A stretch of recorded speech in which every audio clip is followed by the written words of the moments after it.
कुठच्याही मोठ्या गोष्टीसाठी मला असं वाटतं आमच्यातले वाद, आमच्यातली भांडणं, आमच्यातल्या गोष्टी या किरकोळ आहेत. महाराष्ट्र खूप मोठा आहे हो. किरकोळ भांडणं बाजूला ठेवायला मी सुद्धा तयार आहे आणि मी सुद्धा सर्व मराठी माणसांना या हितासाठी, महाराष्ट्राच्या हितासाठी, मराठीसाठी एकत्र येण्याचं आवाहन करतोय. बाळासाहेब असेल, उद्धव असेल, उद्धवच्या बरोबर काम करायला मला काहीच हरकत नव्हती. समोरच्याची इच्छा आहे का मी बरोबर काम करावं? महाराष्ट्राचं हित ही एकच शर्त आहे माझी. पण मग बाकीच्यांना या चोरांना गाठी भेटी आणि कळत नकळत पाठिंबा किंवा त्यांचा प्रचार करायचा नाही. ही पहिली शपथ घ्यायची छत्रपती शिवाजी महाराजांची आणि मग टाळी देण्याची हाडी द्यायची. समजा शिवसेना फुटली, नाही फुटलीच तर तुम्ही अजूनही एकत्र येऊ शकता का? अजूनही एकत्र येऊ शकता का? हे अख्ख्या महाराष्ट्राचं काय म्हणतात स्वप्न आहे. हे बघा, प्रश्न असा आहे ना की या सगळ्या याच्यामध्ये कुठच्याही मोठ्या गोष्टीसाठी मला असं वाटतं आमच्यातले वाद, आमच्यातली भांडणं, आमच्यातल्या गोष्टी या किरकोळ आहेत. महाराष्ट्र खूप मोठा आहे हो, कळलं का? या महाराष्ट्राच्या अस्तित्वासाठी, मराठी माणसाच्या अस्तित्वासाठी ही भांडणं आणि हे वाद आणि ह्या सगळ्या गोष्टी अत्यंत क्षुल्लक आहेत, अत्यंत क्षुल्लक आहेत. त्याच्यामुळे एकत्र येणं आणि एकत्र राहणं यात काही मला फार कठीण गोष्ट आहे अशातला मला वाटत नाहीये. परंतु विषय फक्त इच्छेचा आहे.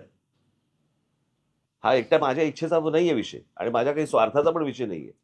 मला असं वाटतं आपण लार्जर पिक्चर बघणं गरजेचं आहे. महाराष्ट्राचा स्वार्थ मी पाहतोच आहे. म्हणजे तर माझं म्हणणं आहे की सगळ्या महाराष्ट्रातल्या राजकीय पक्षांमधल्या सगळ्या मराठी लोकांनी येऊन एकच पक्ष काढावा.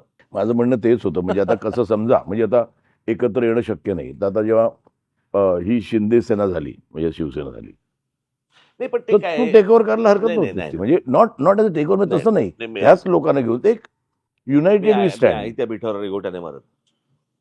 पहिली गोष्ट असं आहे ना, मुळात शिंदेचं बाहेर जाणं आणि शिंदे फुटणं आणि आमदार घेऊन बाहेर जाणं हा एक वेगळ्या राजकारणाचा भाग झाला. बरोबर. आणि मी शिवसेनेतनं बाहेर पडणं हे काही मी काय माझ्याकडे आले होते ना, आमदार खासदार सगळे आले होते, मला त्याच वेळेला शक्य होतं ना. पण माझ्या मनामध्ये एकच गोष्ट होती, बाळासाहेब सोडून मी कोणाच्याही हाताखाली काम नाही करणार. कळलं का?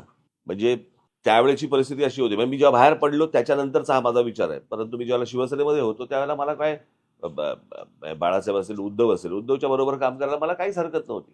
पण समोरच्याची इच्छा आहे का मी बरोबर काम करावं? महाराष्ट्राची इच्छा आहे ना. पण तेच तर ना, मग महाराष्ट्रात जाऊन सांगावं तिकडं. प्रश्न असा आहे ना, मी असल्या छोट्या छोट्या गोष्टींमध्ये मी कधी माझा काय म्हणतो आपण त्याला इगो बिगो मध्ये आणत नाही, आणला पण नाही. फडणवीस साहेब, तुम्ही जे काय आमच्यातनं गद्दार बिद्दार घेतलेत त्यांना पहिलं हिंदी काय, पहिलं मराठी सक्तीचं करा. मराठी कसं बोलायचं, कारण त्यांचं मराठी म्हणजे काय. आणि तसं एक शिवसेना प्रमुखांचं भाषण सुद्धा आहे, ते आहे ना षण्मुखानंद मधलं. हा नाही ते असे ते हा मैंने बोलिया,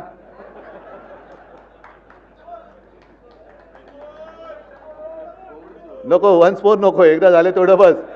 एकदा बोल्या उतना काफी आहे. जिसको समझना है उसको समजा.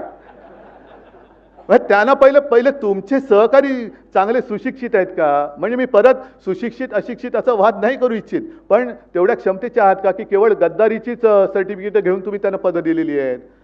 तू किती वेळा पक्ष बदललास? अरे वा, चल ये, डबल ग्रॅज्युएट आहेस तू. हा म्हणजे पक्ष सोडण्याचा, पक्ष फोडण्याचा अनुभव दांडगा आहे माझ्याकडे. ही सगळी अशी तितर भितर झालेली लोक आणि ही आपल्या राज्याचं शैक्षणिक धोरण शिकवत आहेत, हे एक शैक्षणिक धोरण ठरवत आहेत. हे मोठं दुर्दैव आहे. माझं तर मत असं आहे की मराठीसाठी आणि महाराष्ट्राच्या हितासाठी अगदी किरकोळ भांडणं, तुम्ही बाहेर गेल्यानंतर बातम्या वाचल्यानंतर कळेल मी किरकोळ भांडण्याचा संदर्भ काय आहे. किरकोळ भांडणं बाजूला ठेवायला मी सुद्धा तयार आहे आणि मी सुद्धा सर्व मराठी माणसांना या हितासाठी, महाराष्ट्राच्या हितासाठी, मराठीसाठी एकत्र येण्याचं आवाहन करतोय. पण माझी अट एक आहे की जेव्हा आम्ही लोकसभेच्या वेळेला सांगत होतो की अरे महाराष्ट्रातनं गुजरातमध्ये हे सगळे कारभार घेऊन जात आहेत, उद्योग घेऊन जात आहेत, तेव्हाच जर का विरोध केला असता तर आज ते सरकार तिकडे बसलं नसतं. आज तिकडे महाराष्ट्राच्या हिताचा विचार करणारं सरकार आपण केंद्रात बसवलं असतं आणि राज्यात सुद्धा आपल्या महाराष्ट्राच्या हिताचा विचार करणारं सरकार बसलं असतं. त्याच वेळेला हे काळे कामगार कायदे आपण फेकून दिले असते कचऱ्याच्या टोपलीमध्ये. पण तेव्हा पाठिंबा द्यायचा, आता विरोध करायचा, मग परत तडजोड करायची, हे असं नाही. महाराष्ट्राचं हित, मग त्याच्या आड जो कोणी येईल त्याचं स्वागत मी करणार नाही, त्याला मी घरी बोलवणार नाही, त्याच्या घरी मी जाणार नाही, त्याचं आगत स्वागत, त्याच्याबरोबर पंक्तीला बसणार नाही, हे पहिले ठरवा आणि मग महाराष्ट्र हिताच्या गोष्टी करा. बाकी आमच्यातली भांडणं, मी आज सांगतो, जी काय भांडणं माझ्याकडनं नव्हतीच कोणाशी, मिटून टाकली, चला, पण पहिले हे ठरवा, महाराष्ट्राचं हित.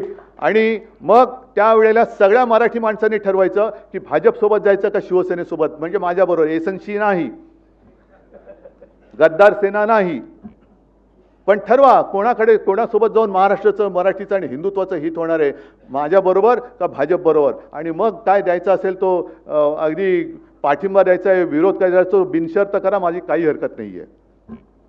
महाराष्ट्राचं हित ही एकच शर्त आहे माझी. पण मग बाकीच्यांना, ह्या चोरांना गाठीभेटी आणि कळत नकळत पाठिंबा किंवा त्यांचा प्रचार करायचा नाही, ही पहिली शपथ घ्यायची छत्रपती शिवाजी महाराजांची, आणि मग टाळी देण्याची हाळी द्यायची.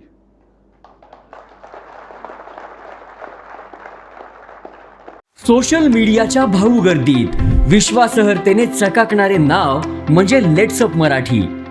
सगळ्यांना, सगळ्या नागरिकांना ती स्पीच, ती right लेट्सअप वरील मुलाखती म्हणजे विचारांचा खजिना. त्यानंतरच्या निवडणुकीमध्ये मला सोडून गेले. बातम्या केवळ वस्तुस्थिती सांगणाऱ्या, न प्रोपगंडा, फक्त जनतेचा अजेंडा. क्योंकि आने वाला कल जाने वाला है, जाने वाला कल आने वाला है. राजकारण, मनोरंजन असो की क्रीडा क्षेत्र, महाराष्ट्राची स्पंदने संवेदनशीलतेने टिपणारे माध्यम म्हणजे लेट्सअप मराठी. जगासोबत एक पाऊल पुढे राहण्यासाठी लेट्सअपचे ॲप, सोशल मीडिया आणि वेबसाईट सोबत कनेक्टेड रहा.